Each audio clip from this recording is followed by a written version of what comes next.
La ceremonia de graduación estaba programada para las 10 a.m. en una gran universidad pública en Guadalajara, México. Era un sábado cálido y el campus estaba lleno de familias sonrientes, estudiantes ansiosos y fotógrafos tratando de capturar cada momento. De pie en medio del mar de togas negras y birretes ondeantes estaba Lucía Ramírez, una estudiante de enfermería de 26 años.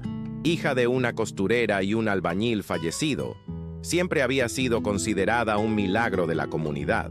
Proveniente de una de las zonas más pobres de la ciudad, Lucía había trabajado duro durante años para llegar a este punto. Asistió a una escuela preparatoria popular, estudió por la noche y trabajó como asistente de limpieza en una clínica los fines de semana. Estaba a punto de experimentar el día más importante de su vida, pero nada salió como ella esperaba. Lucía pasó la noche anterior preparando cada detalle. El vestido blanco que usaría debajo de la toga estaba almidonado, su maquillaje ligero ya estaba en su neceser y los sencillos tacones que había comprado con su 13º sueldo del trabajo le sentaban a la perfección. Su madre, la señora Carmen, lloró al ver a su hija lista. No de tristeza, sino de orgullo. Fue la primera de su familia en graduarse. Su hermano menor, Tomás, de tan solo 9 años, no dejaba de repetir que gritaría su nombre cuando la llamaran. Llegaron temprano al auditorio principal, con una mezcla de ansiedad y alegría que solo quienes han luchado toda su vida pueden reconocer. Lucía sostenía su toga en sus brazos y el corazón le latía con fuerza. No tenía ni idea de que ese día se convertiría en una historia que jamás olvidaría. Al llegar a la entrada reservada para graduados, Lucía le entregó su nombre a una empleada que sostenía una lista. La mujer recorrió las páginas con el dedo, frunció el ceño y murmuró algo que Lucía no entendió. «¿Cómo te llamas otra vez?», repitió. La mujer volvió a mirar. «No estás en la lista, lo siento». Lucía pensó que había alguna confusión. Tal vez la habían asignado a otra clase. Intentó explicar que había entregado todos los documentos, que había completado los créditos, que había pagado la tarifa simbólica para la ceremonia. La empleada mantuvo una expresión neutral y simplemente le dijo que no podía dejarla entrar. «Puedes arreglar eso el lunes en la oficina», dijo, y se giró para atender al siguiente nombre en la fila. Lucía se quedó allí, paralizada, como si el suelo hubiera desaparecido. Miró a su alrededor, esperando que alguien viniera a explicarle que era un error temporal, un problema del sistema, algo que se podía resolver con una firma. Pero nadie vino. A su alrededor, sus colegas pasaban sonriendo, posando para fotos, ajustándose las togas a toda prisa para no perder la llamada. Al otro lado de la valla, su madre y su hermano la esperaban con sus celulares en la mano, sin entender por qué no había entrado aún. Lucía intentó respirar hondo, pero lo que vino fue un nudo en la garganta que le bajó hasta el estómago. Había esperado 5 años por este momento, y ahora parecía como si alguien hubiera borrado su nombre de la historia. El sentimiento que la invadió no fue solo de frustración, fue de humillación. No intentaba saltarse la fila ni romper ninguna regla. Se merecía estar allí. Había completado todas las prácticas, todos los exámenes. Se había enfrentado a profesores arrogantes y pacientes difíciles. Lloró sola en el baño de la clínica después de noches sin dormir. Se quedó sin dinero para el transporte más de una vez. Tuvo que graduarse sin comprar libros nuevos. Y sin embargo, llegó hasta el final. Y ahora, delante de todos, la trataban como si no existiera, como si su esfuerzo no valiera nada, como si la ceremonia fuera solo un privilegio para quienes tenían apellido o amigos influyentes en la junta. La madre se dio cuenta de que algo andaba mal y se acercó. Lucía intentó explicar sin llorar, pero en cuanto empezó a contar su historia se le quebró la voz. Doña Carmen guardó silencio unos segundos. Luego respiró hondo, miró a su hija a los ojos y le dijo con firmeza: «No vamos a dejar que te arruinen, mi amor. Hoy es tu graduación y lo haremos a nuestra manera». Eso no era solo apoyo, era una declaración de guerra. La mujer, que nunca había pisado una escuela después de los 10 años, se negó a ver a su hija salir derrotada del aula. Lucía volvió a mirar el escenario a lo lejos. Sintió un nudo en el estómago, pero también una extraña fuerza que crecía en su interior. Fue en ese momento que Tomás sacó su celular del bolsillo de sus vaqueros y dijo con voz decidida: «Yo grabo, Lucy». Ella sonrió por primera vez desde que supo la noticia. Recogió su vestido, que aún estaba doblado, se lo puso allí mismo, en medio de la acera, y se ajustó la cofia con manos temblorosas. Su cabello, recogido en un sencillo moño, empezó a soltarse por el viento. Miró al frente y les dijo a su madre y a su hermano: «Vamos», y echó a caminar, directa al escenario. Sin invitación, sin un nombre en la lista, sin miedo. Su corazón latía como un tambor, pero sus pasos eran tan firmes como siempre. El auditorio estaba lleno y los coordinadores de la ceremonia ya anunciaban los nombres. Los aplausos iban y venían como olas. Nadie prestó atención a la joven que cruzaba el escenario por el lado izquierdo. Pero cuando Lucía subió las escaleras, algunos empezaron a notarlo. Uno de los asistentes intentó detenerla, pero ella levantó la mano y solo dijo: «Un minuto». La firmeza de su tono lo hizo dudar. Lucía caminó hacia el centro del escenario, donde estaban instalados los micrófonos para las fotos oficiales.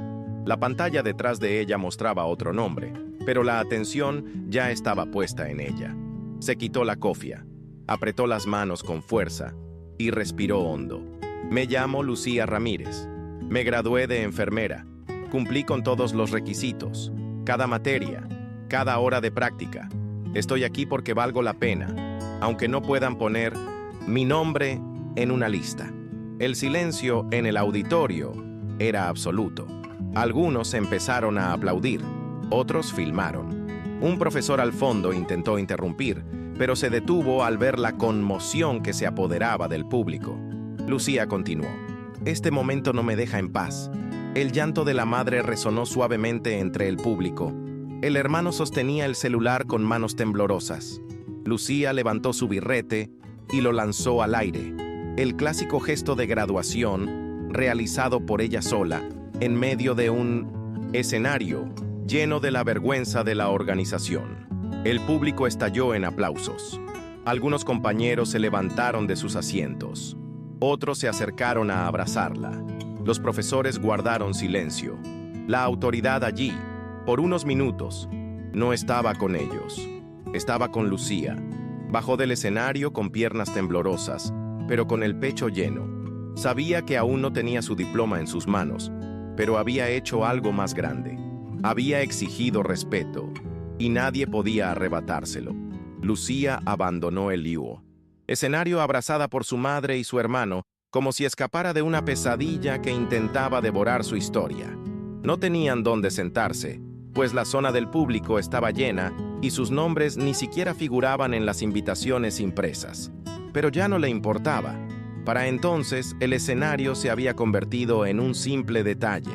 Varias personas se acercaron, algunas para felicitarla, otras simplemente para estrecharle la mano en silencio. En un momento dado, una mujer, madre de otro, graduado, le abrazó la cara con cariño y le dijo: «Eso fue lo más valiente que he visto hoy», y ella lo creyó. El profesorado intentó fingir que no había pasado nada. Los coordinadores gritaban nombres constantemente, intentando que la ceremonia continuara como si la interrupción nunca hubiera ocurrido. Pero el video que Tomás había grabado ya se había publicado en los grupos de clase, en la página de Facebook del profesorado e incluso en un perfil de noticias locales en Instagram. En cuestión de minutos, comenzaron a aparecer miles de visualizaciones. Los comentarios se dividían entre indignación y aplausos. La historia de Lucía cobraba vida propia y, por primera vez, no necesitaba explicar quién era. Las imágenes hablaban por sí solas. Después de la ceremonia, todavía en la acera frente a la universidad, Lucía fue rodeada por compañeros que dijeron no tener ni idea de lo que había sucedido. Uno de ellos, que se graduó con la misma promoción, se sorprendió al enterarse de que Lucía había sido excluida. Tu nombre estaba en todas las listas. ¿Cómo pude haberme pasado eso? Nadie supo qué responder. Algunos profesores pasaron junto a ella, fingiendo no haberla visto. Otros dijeron que verificarían la situación el lunes. Pero ella ya no quería excusas, quería consecuencias, y sabía exactamente cómo conseguirlas. Esa misma tarde, Lucía regresó a casa y decidió hacer lo que muchos dudan: exponerlo todo. Escribió una publicación detallada, con fechas, nombres, capturas de mensajes, pantalla de los correos electrónicos enviados a la Secretaría Académica, comprobante de inscripción e incluso la respuesta automática que recibió confirmando su participación en la ceremonia de graduación. Lo juntó todo con el video grabado por su hermano y lo publicó en su perfil, etiquetando a la universidad y a los canales de noticias locales. En menos de una hora, la publicación se volvió viral. Recibió cientos de compartidos, comentarios de apoyo y, lo más importante, atención. La primera respuesta provino de un periodista de la radio de la ciudad, quien le solicitó una entrevista. Luego llegó un abogado que se ofreció a ayudarla gratuitamente. Y finalmente, el rectorado de la universidad emitió un comunicado general. Lamentamos los inconvenientes ocurridos durante la ceremonia de graduación. Estamos investigando el caso y tomaremos las medidas pertinentes. Pero ya era demasiado tarde. Lucía no solo quería una disculpa pública, quería cambiar el sistema que permitía que esto sucediera con tanta naturalidad y a tanta gente invisible. Gracias al apoyo recibido en redes sociales, Lucía presentó una denuncia formal contra la dirección del curso. El abogado logró abrir un expediente administrativo por negligencia y discriminación académica. En menos de una semana, se citó a los responsables directos para que presentaran aclaraciones. Y entonces salió a la luz lo que ya sospechaba. El error no era técnico. El nombre de Lucía había sido eliminado manualmente por un coordinador que alegó dificultades de comunicación y asuntos pendientes. Mentira. Tenía pruebas de que todo se había resuelto. Tenía correos electrónicos, actas, firmas. La coordinadora a cargo fue destituida temporalmente mientras la investigación seguía en curso. Pero para Lucía, el mayor impacto fue lo que vino después. La universidad anunció que celebraría una ceremonia simbólica solo para ella, con un diploma y la presencia del decano. Ella se negó. Dijo que no quería un teatro montado para silenciar a los críticos. Ya había celebrado su ceremonia en el escenario con su propia voz. Lo que quería ahora era que eso no volviera a suceder, y en lugar de la ceremonia, pidió que la universidad creara un comité de apoyo para estudiantes de bajos recursos que enfrentaban problemas académicos y burocráticos. La idea prendió. El comité fue aprobado tras la presión pública y comenzó a funcionar 3 meses después. Lucía participó en el desarrollo del proyecto y se aseguró de nombrar representantes de todos los cursos. Crearon un canal directo para quejas, apoyo psicológico y asesoramiento legal. Un espacio para evitar que otras Lucías fueran borradas por errores administrativos. Su victoria no fue individual. Se convirtió en una estructura, una protección, un cambio concreto, y eso para ella era más valioso que cualquier ceremonia de gala o alfombra roja. Ese mismo año, Lucía consiguió trabajo en un hospital público gracias a la visibilidad que había adquirido. Empezó como técnica, pero pronto ascendió a enfermera de guardia. Los pacientes apreciaban su trato directo, humano y firme. Sus compañeros respetaban su historia, y muchos la buscaban para desahogarse, pedirle consejo o simplemente saber que les iba bien. No se consideraba especial, pero sabía lo que era luchar para no desaparecer entre la multitud. Sabía lo que era exigir espacio. Y sabía, sobre todo, que nada se consigue sin confrontación. Incluso después de todo, Lucía nunca guardó rencor. Conservó recuerdos. El recuerdo de su voz temblorosa en el micrófono, de su madre llorando entre el público, de su hermano filmando con orgullo, la imagen de la gorra en el aire, cayendo con un peso simbólico inconmensurable, No quería venganza en el sentido clásico. Quería justicia. Quería que quienes vinieran después tuvieran menos miedo, menos vergüenza, menos silencio. Y la consiguió. Porque ese soleado sábado en Guadalajara, Lucía hizo historia. No porque la dejaran, sino porque la aprovechó. Las repercusiones del caso alcanzaron otros campus de la universidad. Estudiantes de diferentes cursos comenzaron a compartir historias similares. Personas a quienes les cambiaron el nombre, las eliminaron o incluso las ignoraron por problemas burocráticos. Pero nadie había reaccionado como Lucía. Se convirtió en un referente, un símbolo de resistencia silenciosa que decidió gritar en el día más solemne de la universidad, no por vanidad, sino por necesidad. Y esto conmovió a mucha gente. Pronto, fue invitada a participar en debates estudiantiles, reuniones del consejo académico e incluso eventos sobre equidad educativa. Siempre aceptó, siempre habló con firmeza, pero sin enojo. Ya había ganado. Ahora solo quería que otros también ganaran. Con el tiempo, Lucía se dio cuenta de que su gesto en el escenario no era solo una reacción. Era una respuesta calculada, incluso instintiva. Sabía que no tendría otra oportunidad de decir todo eso. Sabía que si bajaba la cabeza y aceptaba su error, nadie diría nada y todo seguiría igual. Habría pasado desapercibida, como tantas otras. Pero decidió jugar el papel de la incomodidad, jugar el papel de la vergüenza. Y eso le costó caro emocionalmente. Durante días estuvo agotada, con ataques de llanto y dudas sobre si había reaccionado de forma exagerada.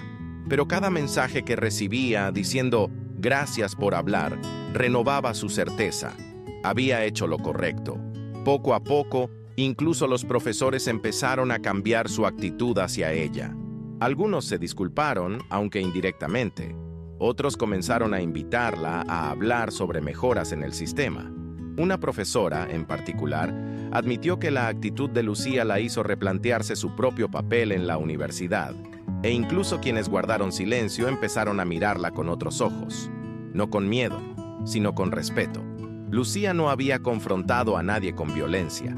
Simplemente se había negado a ser invisible. Y eso, en un sistema construido para ignorar, ya era un acto revolucionario. Tomás, su hermano, se convirtió en un pequeño activista. Cada vez que veía a alguien tratado con desprecio o excluido en la escuela, decía: «No dejes que te molesten. Mi hermana, no dejes que te molesten». Su madre, doña Carmen, usaba la historia de su hija como ejemplo en conversaciones con vecinos, amigos de la iglesia y otras madres que pensaban que no valía la pena soñar tan alto. Lucía se plantó y no la pudieron mover, decía. Esa familia, que ya había perdido tanto a lo largo de su vida, ahora tenía un hito. Un día que recordaban no con dolor, sino con orgullo. El día en que dijeron: «Ya basta». A pesar de toda la exposición, Lucía nunca perdió su sencillez. Siguió yendo al trabajo en metro, comprando fruta en el mercado y cuidando a su hermano los fines de semana. Pero ahora tenía la frente en alto. Sabía el valor de lo que había hecho. Sabía que si no hubiera hablado, habría cargado con ese silencio el resto de su vida. El silencio de quien acepta, de quien se traga. Y ella ya no quería tragarse nada. Quería ser escuchada. Quería que la injusticia dejara de ser normal. Y ese sábado lo había logrado. El video original, grabado por Tomás, superó los 2 millones de visualizaciones en 3 semanas. Fue republicado por portales de noticias nacionales, canales de YouTube y perfiles de activistas educativos. Algunos intentaron menospreciarlo, diciendo que solo quería ser vista. Pero eran minoría. La mayoría vio en él a una estudiante que se negó a ser borrada, que transformó un cruel error en un grito colectivo. Y lo más importante, que no esperó permiso para existir, porque en ese escenario, Lucía se graduó 2 veces, en enfermería y en valentía. Varios estudiantes empezaron a buscar su ayuda. Casos de racismo encubierto, exclusión de listas, acoso académico. Lucía los escuchaba a todos, los guiaba lo mejor que podía, los derivaba a las personas adecuadas, pero nunca prometió resolverlo todo. Solo prometió que de ahora en adelante, nadie tendría que pasar por esto solo. Y cumplió su promesa. Con mensajes de voz, respuestas en grupos de WhatsApp, textos predefinidos para quejas, se convirtió en un puente. Y sabía que para ser un puente, a veces había que dejarse pisotear, pero nunca dejarse borrar. La coordinadora que eliminó su nombre fue despedida meses después, tras la queja de otra estudiante. El caso de Lucía sirvió de base para una auditoría interna que reveló varios casos similares. La universidad se vio obligada a revisar sus procedimientos y crear un protocolo digital para controlar la asistencia a las ceremonias. Por primera vez, incluyeron a representantes estudiantiles en la organización de eventos. Lucía no celebró su despido, pero celebró el cambio, porque el objetivo nunca fue la venganza, era estructurar, era reparar. Y sin embargo, una noche, al ver el video por enésima vez, lloró. Lloró por todo lo que no pudo llorar en ese escenario, por la chica cansada, por la mujer silenciada, por la estudiante casi olvidada. Lloró por haber soportado tanto silencio y por decir finalmente en voz alta, existo, me lo merezco. Ese llanto, más que todos los aplausos, fue la verdadera catarsis, porque ya no se trataba solo de un error, se trataba de toda una vida intentando demostrar que merecía ser tomada en serio. La historia de Lucía llegó a lugares que jamás imaginó. Una universidad privada de Monterrey la invitó a compartir su experiencia en un seminario sobre inclusión académica. Grupo de estudiantes argentinos la contactó para agradecerle su ejemplo y contarle que habían comenzado a organizar una red de apoyo inspirada en su caso. Incluso una profesora jubilada de Madrid escribió un emotivo correo electrónico, contando que había visto desaparecer muchos nombres de las listas a lo largo de su carrera, pero que esta era la primera vez que veía a alguien negarse a aceptarlo en silencio. Lucía leyó cada mensaje con la misma atención, no porque se creyera especial, sino porque sabía lo que era no ser escuchada. A pesar de todas las repercusiones, seguía recibiendo duros comentarios dentro de la propia universidad. Algunos decían que se estaba aprovechando, otros fingían que no había pasado nada. Pero Lucía ya no se conmocionaba. Había aprendido, a las malas, que cuando se rompe el silencio, también se rompe la comodidad de mucha gente. Y eso molesta a la gente, pero ser molesta era parte del proceso. No quería caer bien, quería ser justa, y para lograrlo, a veces, tenía que molestar de verdad a la gente, con la cabeza bien alta, sin disculparse. Uno de los cambios más grandes le ocurrió a su propio hermano. Tomás, quien solía ser tímido, comenzó a defenderse en la escuela, a defender a sus compañeros y a decir con convicción que todos merecen respeto. Empezó a soñar con ser abogado, y siempre que alguien le preguntaba por qué, respondía, porque no quiero que les hagan a otros lo que le hicieron a mi hermana. Lucía sonreía cada vez que oía esto. Sabía que el impacto de lo que vivió iba mucho más allá de las cámaras o de la atención momentánea. Estaba ahí, en la semilla plantada en alguien tan cercano. La madre también cambió. Carmen, que antes lo aceptaba todo en silencio, empezó a quejarse en el centro de salud, a exigir explicaciones en la escuela, a aconsejar a otras madres sobre sus derechos. Decía, aprendí de mi hija que callar es permitir. Y esto se convirtió en un lema en casa.